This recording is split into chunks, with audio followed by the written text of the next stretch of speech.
আজকে বলছিল আমার কাছে কয়েকজনা, তাদের উদ্দেশ্যে বলছি যে পুরাণ পুরুষ বই পড়েছো?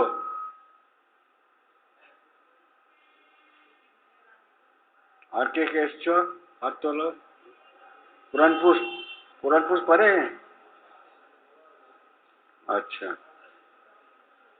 বাড়িতে এইটা যখন করতে হবে, ক্রিয়াটা প্রতিদিন প্রতিজ্ঞা করে নিতে হবে এবং সারাদিন সারা জীবন করতে হবে। কারোর সামনে করা যাবে না। বাড়িতে যদি কেউ স্ত্রী ক্রিয়া পেয়ে থাকে তাহলে স্বামী স্ত্রী করতে পারে, দেখতে পারে, কোনো ক্ষতি নেই। কিন্তু স্বামী স্ত্রীর মধ্যে একজন পেয়েছে আর একজন পায়নি,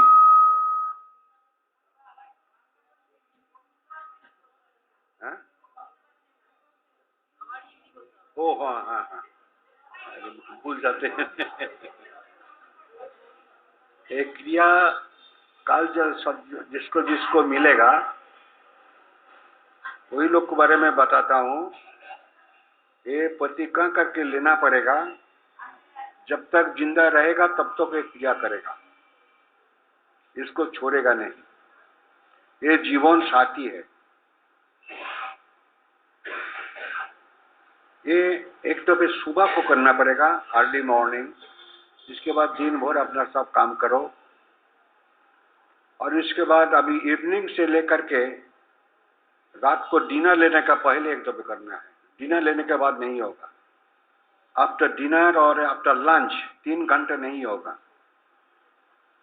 वो कल भी बताया जाएगा, लेकिन आज भी बता देते हैं। भरपेट में ये साधन नहीं होगा, वो करने से शरीर का खराब हो जाएगा। और ये है प्राण की साधन, ये कोई देव देवी का साधन नहीं है। हम सबके भीतर प्राण है।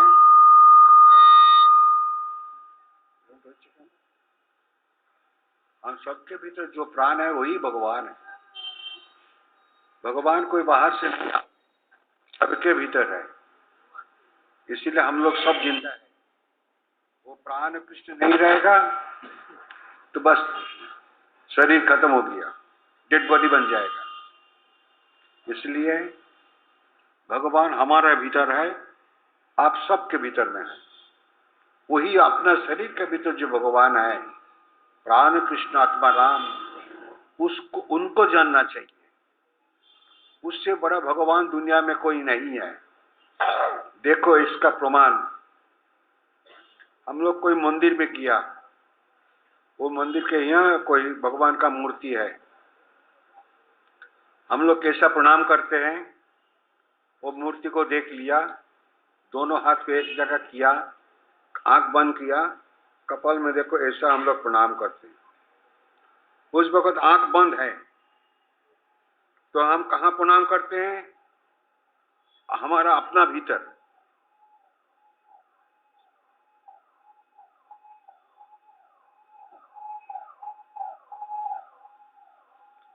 इसलिए भगवान हम सबके भीतर है। वो है प्राण कृष्ण आत्मा राम, उनको जानना चाहिए।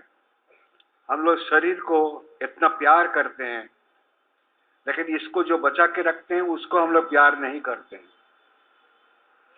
उसको प्यार प्रति हिसाब रखना चाहिए, प्यार होना चाहिए। ही भगवान, तुम है तो मैं जिंदा हूं, खाना खाते हैं, सब कुछ काम करते हैं। तुम नहीं है तो मुख से खाना देने से भी नहीं जाएगा। तो इतनी बड़ा जो भगवान है, हृदयेश अर्जुन तिष्ठति, हमारे हृदय देश में जो बैठे हैं उसको जानो। ये मंदिर है, वो ईंट काट पत्थर का मंदिर दूसरा हो तो मनुष्य का बना हुआ है। ये शरीर जो है भगवान का दिया हुआ है।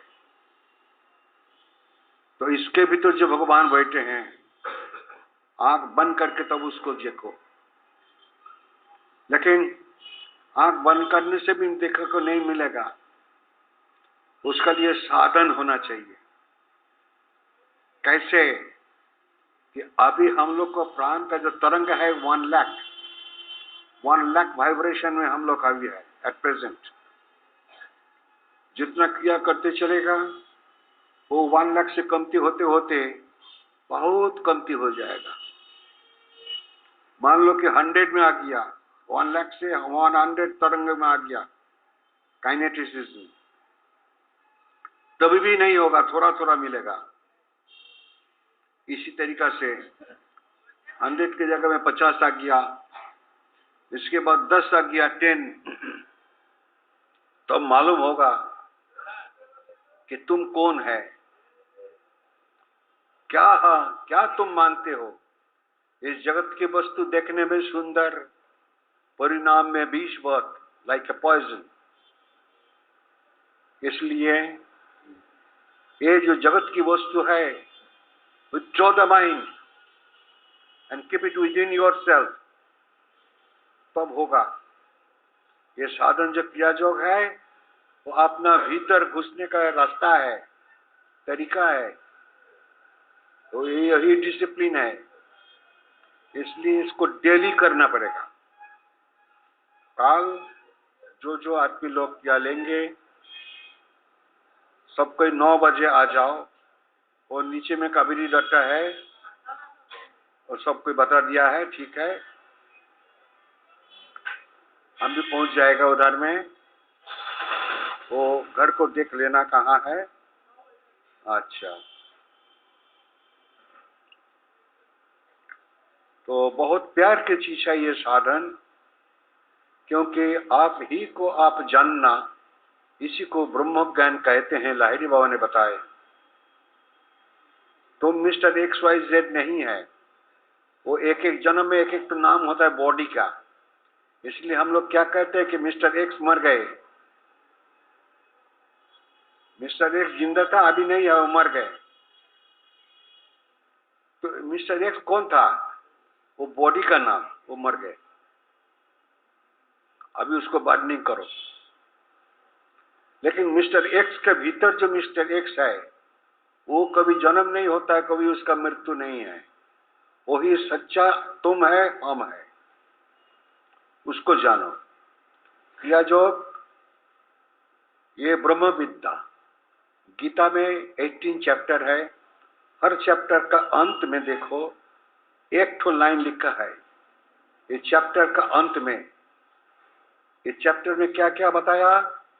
इति समाप्त, इति ब्रह्म विद्यायां योग शास्त्रे श्री कृष्णार्जुन संवादे। ये चैप्टर में जो कुछ बताया गया है, इसमें ब्रह्म विद्या और योग शास्त्र है, यही श्री कृष्ण वाच है। तो श्री कृष्ण भगवान है, वो कौन है? ये प्राण कृष्ण सबके भीतर है। ये जो मच्छर जाता है तो मानते उसका भीतर भी जो प्राण है, हमारे भीतर भी, सबके भीतर एक ही प्राण है, वो कभी दूर नहीं हो सकते। इसलिए ये प्राण को जानना चाहिए, तब छुट्टी मिलेगा। और जब तक हम लोग को प्राण को ना जानकारी नहीं होगा, तब तक ये जन्म मृत्यु के भीतर रहना ही पड़ेगा, रहना ही पड़ेगा। कोई जीवन में सुख है, कोई जीवन में दुख है, कोई जीवन में हंसना है, कोई जीवन में रोना है। ये इससे बाहर नहीं जाओगे। लेकिन इसके बाहर जाने के बस एक ही उपाय है, अच्छी तरीके से साधन करो, छुट्टी ले लो। पुनर्जन्म न विद्यते, गीता की बात है। और पुनर्जन्म नहीं रहेगा, छुट्टी हो गया, वो खलास हो गया। वो बुरा लोग था कि बैड आदमी था कि गुड आदमी था, इसका कोई सवाल नहीं है। जो करेगा उसी को मिलेगा। इसमें सब कोई कर सकते हैं, लेकिन करने का दिल होना चाहिए, मन होना चाहिए, तेज होना चाहिए, इसको प्यार होना चाहिए। कुछ भी नहीं होगा तो रात को बैठ करके करो, थोड़ा कम दिखाओ, रात को 3 बजे से 4 बजे 5 बजे से कर लो, जिस टाइम पर। फुल स्टमक में मत करो, ये सब कल बताया जाएगा। इसलिए ये साधन बहुत प्यारी चीज है। बहु जन्मानी पतितानी, बहु बहु जन्म बीतने की बाद कोई एक जन्म में आकर के साधन मिलता है। इसलिए इसको नेग्लेक्ट नहीं होना चाहिए। इसको प्यार करो और साधन करो, जीवन तुम्हारी धन्य हो जाएगा। यही भगवान कृष्ण अर्जुन के यही उपदेश देते हैं, बस यही क्रिया। इसलिए उसका कर्मयोग के एक चैप्टर भी है, यही कर्म है। तो 18 चैप्टर जो है ये पूरा क्रिया के ऊपर खड़े हैं। क्रिया छोड़कर गीता है ही नहीं, और गीता छोड़कर के भी क्रिया नहीं है। इतने पवित्र चीज है ये रास्ता, ये साधन। अपना भीतर जो प्राण कृष्ण आत्मा राम, किस तरीके से उसको जानोगे? एक ही उपाय है, यही साधन। विधि ब्रह्म विद्यायां योग शास्त्रे श्री कृष्णार्जुन संवादे। ये प्रॉपर्टी तुम्हारी सबके भीतर है। गुरु क्या करेगा? उसको पूरा रास्ता को ठीक कर देगा। हम एक तो क्रॉसिंग में आ गया, अब राइट में जाएगा ना लेफ्ट में जाएगा। खड़े हैं, एक तो आदमी आया, भाई हम वो गांव में जाएगा, ये रास्ता से नहीं है, बोलने नहीं इसमें जाओ। वो क्या? गुरु इतना ही बताएंगे कि ये रास्ते में चलो। इसीलिए गुरु चाहिए। लाहिरी बाबा कहते हैं गुरु समान दाता नहीं, गुरु के ऊपर कोई नहीं हो सकता।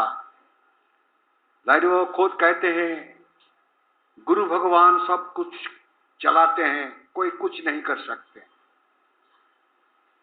इसलिए हमारे भारत में गुरु का इतना इज्जत है। लेकिन तभी भी कबीरदास कहते हैं कान फूकने का गुरु बहुत है, ऐसा गुरु कहां जो पहुंचा दे ठोर, आपने ठीक जगह में पहुंचाएगा।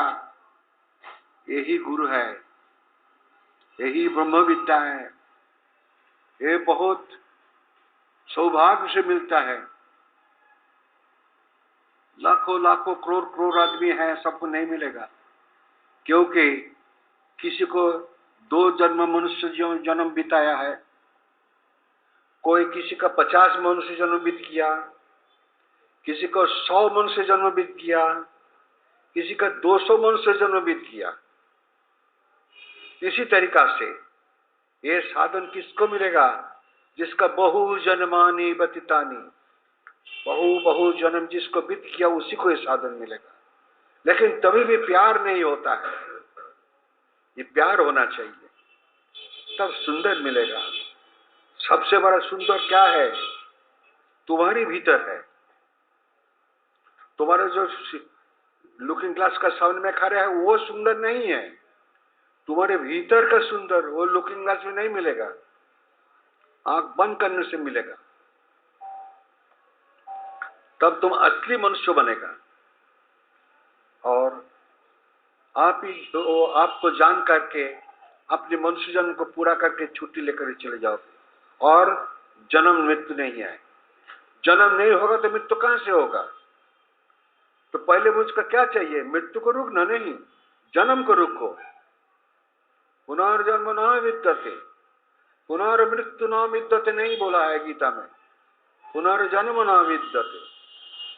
इसलिए जन्म नहीं होगा, बस छुट्टी है। अब न आना न जाना, धन्य भाग जिसको यो होए। ये लाहिरी बाबा की वचन है। इसलिए जो कुछ काम हम लोग करें, बस अपना काम में दृढ़ता रखो, स्ट्रांग माइंड रखो, देखो तुम्हारा ठीक हो जाएगा। कभी कभी गड़बड़ हो सकते हैं। मान लो कि एक दिन तुम्हारा बहुत कोई बुखार हो गया, कोई तकलीफ हो गया बॉडी का, वो बात छोड़ो, वो तो हो ही सकता है। लेकिन क्रिया को मत छोड़ो, कुछ भी करो। तो ये सबसे पहले चाहिए। काल जिसको जिसको दीक्षा लेना है 9 बजे वो जगह हाजिर हो जाओ, हम ही पहुंच जाएंगे।